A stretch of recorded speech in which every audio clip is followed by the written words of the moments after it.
6 p.m. in Banswa, that is in the west region of Cameroon. Same time right here in Akwadwala. Good evening, ladies and gentlemen. Thank you so much for joining me on this edition of the 6 p.m. primetime newscast. First, our major stories. Road security experts raise concerns about the technical state of vehicles plying roads in Cameroon. These concerns are coming up again on the heels of the deadly road accident that occurred yesterday in Chang, leaving at least 5 persons dead and 25 others injured. The accident is said to have been caused by a brake failure. Meantime, a man in his 40s set ablaze the family residence of his ex-wife in Balum, a village found in the Bambutus Division, west region of Cameroon. His reaction comes after civil death threats he made following the departure of his wife from their matrimonial home. And also take you out of Cameroon, where Kenya's President William Ruto says he will withdraw a finance bill containing controversial tax hikes after deadly protests which saw a parliament set ablaze. In an address to the nation, he said it was clear that Kenyans want nothing to do with this bill. Those are major stories. Stay with us for details and more.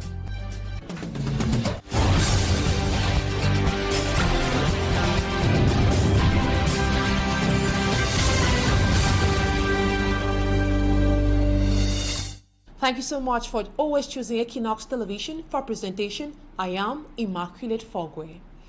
A road expert known as Isidore Foku says several factors such as bad roads, non-respect of road safety rules, over speeding, mechanical failure, among other things, accounts for the high rates of road accidents recorded on our highways. His reaction comes after at least 5 persons died, with several others injured in a road accident on the Chang Cliff in the West region, as Innocent Aze tells us.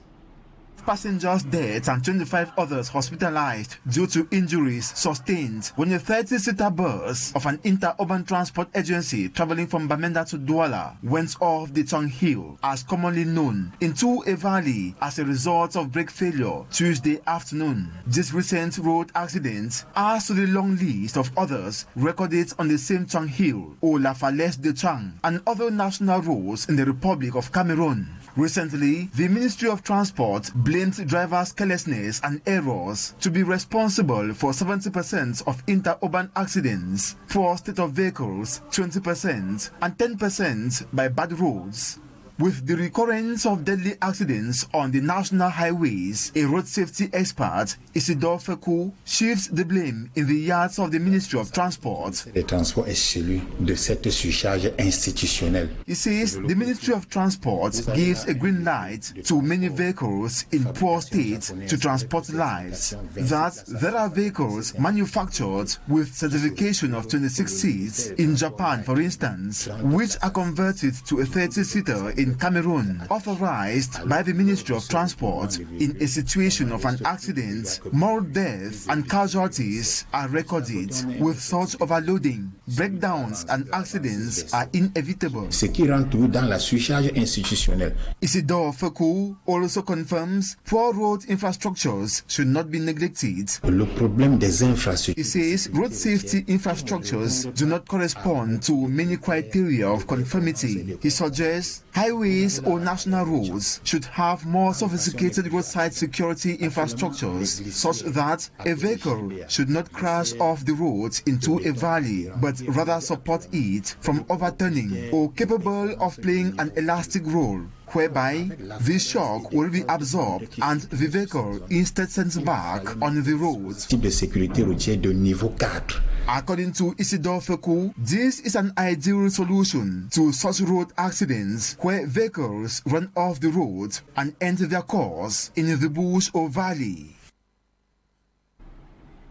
And in the same vein, the laying of the foundation stone of a bridge to be constructed over River Nyong has brought relief to inhabitants of villages in that part of the country, that is in the central region of Cameroon. This comes after many of their loved ones drowned while crossing the river in boats, as Babla Jonathan reports. River Nyong in the central region of Cameroon has already swallowed several persons. In the last accident in this river in Malombo, 7 June 2022, 7 people, including children, drowned here when their boat capsized. The only survivor of that incident, the mother of the dead children, is pleased with government's decision to build a bridge over River Nyong on the sidelines of the laying of the foundation stone by Public Works Minister Emmanuel Ganun-Jomisi. Genevieve Yvette Ngopom told our colleagues that our happiness is dampened by the memories of our children who died in the river.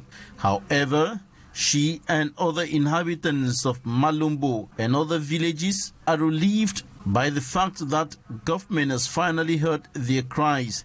The 160-meter bridge will connect Minka and Bitutuk, enhance agricultural production and the socio-economic development of surrounding villages. The Public Works Minister says the project will be fully executed in at most 25 months. Il va falloir donc que les axes routiers soient de traficabilité. He also announced the tarring of the 35-kilometer road connecting Ngumu and Makak. Babila Jonathan reporting there. The forces of law and order have launched a search for a certain Kene Ferdinand who allegedly burnt the family residence of his ex-wife Kwete Alliance at Balum village in the west region of Cameroon. Before putting the fire on the house, Kene Ferdinand had promised killing everyone in the said village. Smaji Kangable has the details. A house completely destroyed by flames. He had repeatedly said he will burn the house.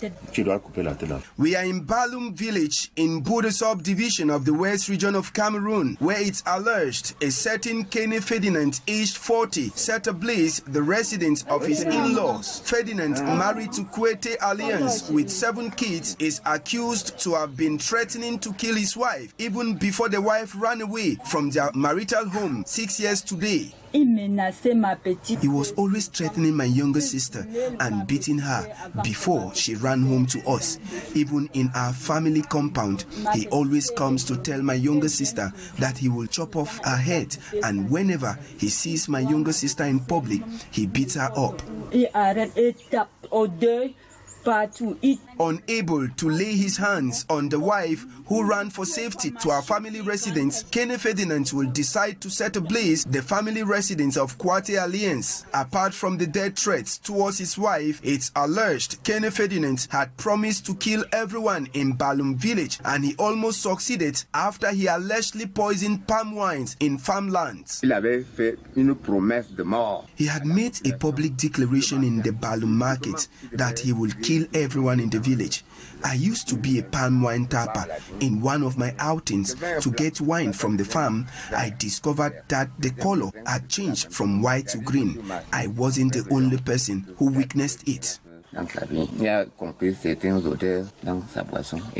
house that was destroyed by Kene Ferdinand contains several birth certificates and other important documents, huge amounts of money alongside other properties. The alleged perpetrator of the act, Kene Ferdinand, is still on the run.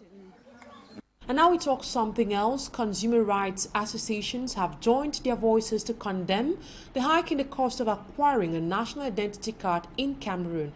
In a recent press release, the organizations expressed frustration on the continuous increase in the price of basic commodities. To them, the increase will add to the burden of Cameroonians, which they qualify as already vulnerable. Ase Luciliengu read through the release and compiled the following report for the 6 p.m. news.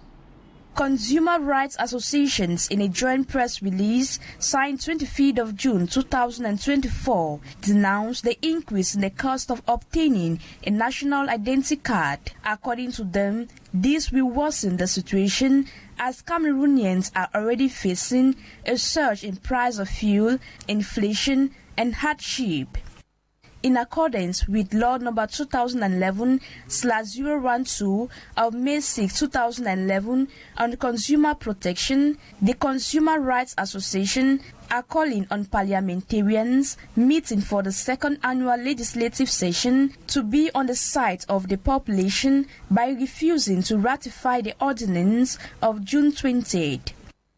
The consortium expressed indignation over the unjustified decision to increase the national identity card stamp. They add the decision is a proof that the government is bent on suffocating vulnerable Cameroonians who have a low purchasing power. Also, the consumer rights organizations decry the privatization of the insurance on the Cameroon national identity card entrusted to a foreign biometric technology company, which unduly collects 90% of the stamp duties compared to the 10% collected before by the General Delegation for National Security. Lastly, in a joint press release, the consumer rights associations noted that if the parliament denies ratification, the ordinance becomes outdated and it will disappear from the legal order as per Article 28 of the Constitution. The Budgetary Amendment aimed to reduce public spending in Cameroon by over 80 billion francs CFA is rational only if the intention and destination of the reserved funds are appropriate. This, according to an economist, for the move to be beneficial to Cameroon and the common man, the government must redirect the funds and resources to sectors that will create jobs, enable double-digit economic growth, and facilitate the emergence vision of 2035. Femi Armstrong Sanda is the man on that story. Decision to cut Cameroon's spending on goods and services by over 80 billion francs CFA is contained in a draft amendment to the state budget law signed by President Paul Biya on June 20th, 2024. In effect, the largest cut will be in service spendings, which will decrease by CFA 75.8 billion from CFA 563.6 billion in the initial budget to CFA 487.8 billion. It's a logical aspect to transfer income from where the government thinks is less productive in the economy to where it thinks is more productive in the economy. We know we have been going through some difficult times too in the country. Equally, look at the aspects that are involved. Maintenance, you talk of service spending, you talk of transportation, personnel training, you talk of communication training. It will be more impactful if these finances, these resources are redeployed to investment expenditures. Probably you talk of road infrastructure, you talk of maritime facilities, you even talk of public corporations that can create direct jobs to Cameroonian youth who are suffering from high unemployment and high underemployment. Another important element for the country is the emergence vision of 2035, which should be given maximum attention and resources. You know, at this time we ought to have been talking about 7 to 8% growth in GDP based on the National Development Strategy 2020-2030. Yet we are talking about 4.2% growth that is expected for this year. It should be more of rational expenditures so that we can really hit that double-digit growth by 2035. Considering the timing, Theodore Kinga, like many Cameroonians, expects that the intention is not politically motivated. But if these things cannot be felt, cannot be seen, then it will raise a lot of eyebrows, especially at this period when all roads lead to the 2025 presidential elections. The amendment, signed by President Paul Biya on June 20th, 2024, will be submitted to Parliament for approval. Given the ruling CPDM party's absolute majority in Parliament, approval is expected to be a formality. And now, out of Cameroon, Kenya's President William Ruto says he will withdraw a finance bill containing controversial tax hikes after deadly protests which saw Parliament set ablaze. Meantime, the International Criminal Court has convicted an Al-Qaeda-linked Islamic extremist leader for war crimes in Mali.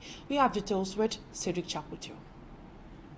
In Kenya, the vote of the controversial finance bill was marred by violence and resulted in loss of life and property. This prompted the defense minister to deploy the army and President William Ruto to address the nation.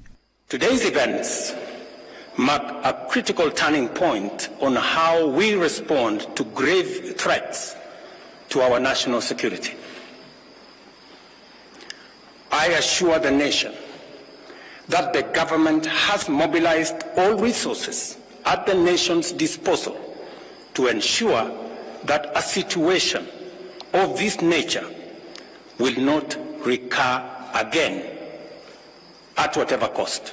Demonstrators reportedly tried to storm the State House in the western city of Nakuru and burnt ruling party offices in Umbu in central Kenya. During the address of President William Ruto, he promised the Kenyan youth to provide a framework for a conversation to be processed and its outcomes implemented. Last year's finance law introduced a 1.5% housing tax on gross income for salaried individuals and doubled the VAT tax on petroleum products from 8 to 16%. Elsewhere, the International Criminal Court has convicted an Al-Qaeda-linked Islamic extremist leader of war crimes and crimes against humanity in Mali's Timbuktu. Al-Hassan Aj Abdulaziz Aj Muhammad was accused of playing a key role in a reign of terror unleashed by insurgents on the historic desert city in northern Mali in 2012. He was accused of involvement in crimes including rape, torture, persecution, enforced marriages and sexual slavery. The Attorney General said he was a key member of Ansar Dine, an Islamic extremist group with links to Al-Qaeda that held power in northern Mali at the time. And that's it for the first part of this newscast. Talking Point is up next.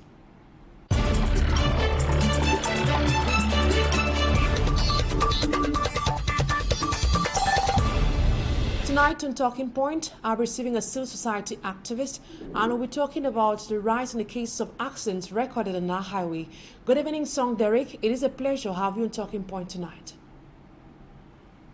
Good evening, Emma. It's always a pleasure to be on your popular platform. Good evening to all the televiewers of Equinoxe Television. And of course, a great thanks to the management for their job they are doing to reach out the people. Song Derek, another deadly accident recorded on our highway. This time around, 5 persons died with 25 others injured. What was your reaction after hearing about this tragic incident? Like any normal human being who is emotional, who has emotions, it was a very sad incident. It was a sad news to receive because we've lost citizens, we've lost a brother, we've lost a sister. A company has lost a worker, a woman has lost a husband, or a husband has lost a wife. And we have lost loved ones, and we have lost our human resource. I remember when I received the news, Emma, I was sitting in the parlor, going through the social media, and I read it out, and I was sitting with my mother, who is so emotional, and I said, oh, an accident has occurred at Chang Hill, and like 5 or more persons are dead. And she shouted and started crying. That's a normal Cameroonian or a normal human will react to that, because life is lost once, and once we lost a citizen, the citizen is gone. It's difficult to have the person back again. Of roads in Cameroon. Can you share a terrible experience you must have had while traveling on such roads? And do you think it should be blamed for the rise in accident cases? Well, like many others, I should not be the one who has talked about the Cameroon state of road. The state of roads in Cameroon, we all know they are very deplorable. They are narrow. And you see, like the situation of the Chang Hill, you imagine a car coming down from that kind of steep hill. It has no guardrail. And the absence of guardrail is the reason why you see cars tumbling right to the valleys. And if you're going from Douala to Yaoundé, you see the kind of narrow roads that we have from Douala to Yaoundé. It's really narrow that for cars to bypass or overtake, it's quite difficult. Like going to Nchang, like going to the southwest, just here around maybe Bonaberry, going to Boya. You see how narrow the road is. The road is maybe somehow open when it comes to the level of Garoutier to Rai, and right up to Petrolex. But after that, you see the lane, it gets small. And that's why at around Carrefour Music, you hear of accidents every day, because the roads look like death traps, the roads are narrow, the roads lack guardrails. And of course, Lightning too could be another reason. And when you see roads that are not broad, they are not open, it means if a car needs to overtake for a second, it leads to accident. The roads could be one of the reasons, but not embodying all the reasons of accident. But I think the roads contribute a very huge part to that because they are indeed really, really bad. Now, Song Derek, let's look at another aspect. What about the state of vehicles? It is highlighted by the National Road Board as one of the causes of accidents. Do you think agencies give priority to car maintenance in the case of Cameroon? Well, about our cars, you know, most of the cars that are driving on the way, you hear them having what they call, Cameroon call visite technique. And visite technique is a piece of paper that shows roadworthiness. It shows a driver that your car is in the right state to be on the road. But most often you see a car without side mirrors, it's having roadworthiness document. You see a car without brakes, it's having a visite technique showing that it's roadworthy. Meaning that there should be a bit of corruption that is going on with those people. Because when you go to have a visite technique, your car is checked. Is a brake okay? Is a side mirror? Everything, the engine and everything to show that this car is worthy to be used on the road. That is why they call the document maybe a roadworthy document to show that your car is worthy to be there. But we have seen many cars having such document as a proof that it is worthy, but at the same time the car is not in good state. Brakes are not there, side mirrors are absent, and maybe sometimes the driver has to hit the clutch 10 times before hitting the brakes to work. We have seen such situation to show that there is porosity in the side of control, in the state of our vehicles, which is a risk to all Cameroon's human resource. Let's look at the drivers. A lot of them, while struggling to make more money, turn to work for longer hours. What are some of the risks involved when being transported by such a driver?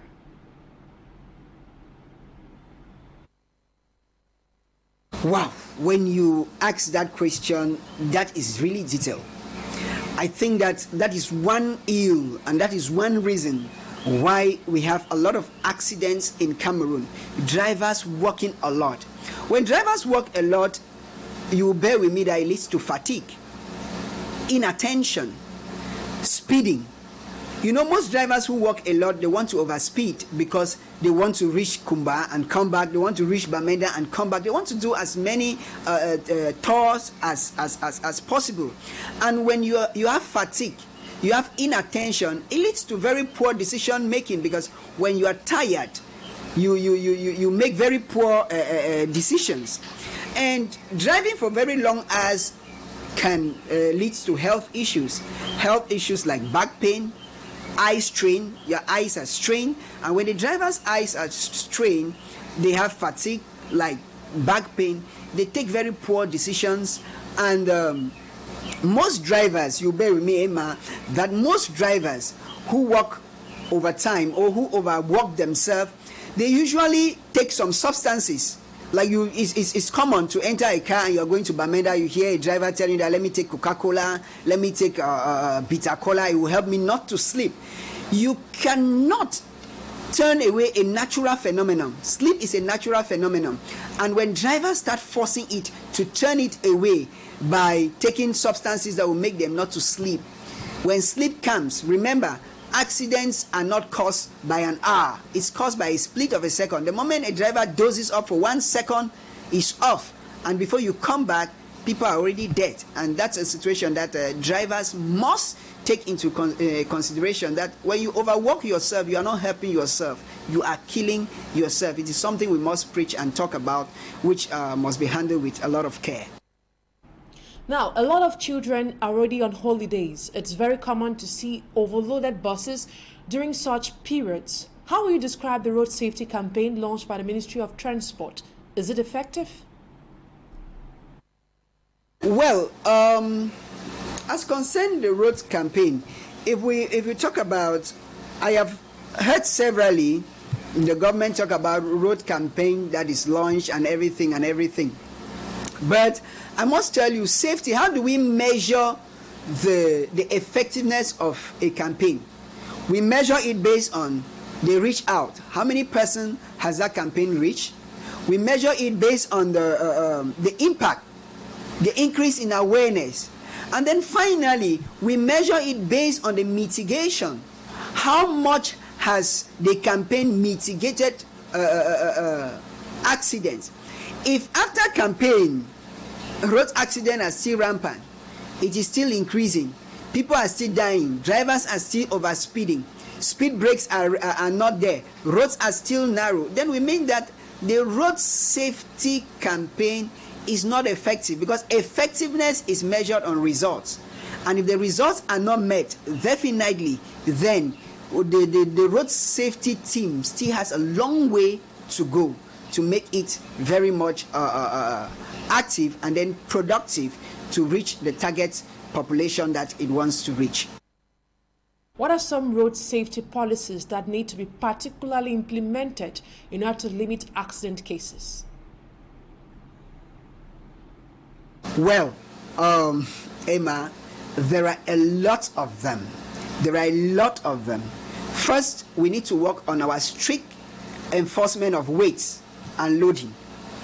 It is not news in Cameroon that you see a bus labeled 70-seater, and then you enter the bus, and on board you have maybe 75 to 80 persons on board. Usually the corridor where people have to pass through, there are chairs there that drivers have decided to put in, and then the passengers, they pick up passengers and put there. We need regular vehicle inspections. And this regular vehicle inspection is not only about the government, it's about the agency, it's about individuals. You want to use your car, inspect your car regularly to see if the car is in good health before usage. Drivers training and proper education, this is very important to say. It is difficult to see an agency put down the drivers to train them, put down the drivers to talk about the importance of life, the importance of road safety. You know, most drivers, when they recruit them, as long as you know how to sit and drive, the company feels like it's okay. No, the company needs to have frequent seminars. The government needs to have daily or timely seminars where they can organize these drivers, the agency, to have training. Let them be trained. Passengers' education is also very important. The passengers should be educated about their rights. When you enter, you take a car, sometimes you're traveling, there are times that you end up seeing a passenger quarreling with a driver, and when the passengers are quarreling with the drivers, you see them, they lost attention, and when they lost attention, in a split of seconds, something can happen. So when drivers understand their ethics, and then passengers are educated, then we think that it's going to cut down this. We need to implement or improve our infrastructure, whether on security, roads, road signage, guide rails on the roads, lightenings on the roads. We need to improve on all those things in order to mitigate or to reduce this risk of accidents. Thank you so much for accepting my invitation on Talking Point. Thank you very much, Emma. It's always a pleasure to be on your platform, and of course, we speak to contribute to our part of patriotism by telling the government, by telling stakeholders what to do, what is right, and how we can join together to mitigate and reduce this accident that is reducing the very human resource that we need to protect. Song Derek, civil society actor. That's what put an end to today's edition of the 6 p.m. primetime newscast on Equinoxe Television. Thank you, ladies and gentlemen, for your keen attention. Stay in the company of more interesting programs. Up next, the program Equinoxe, presented by Serge Along Otu. See you tomorrow, same time, God willing. Bye-bye for now.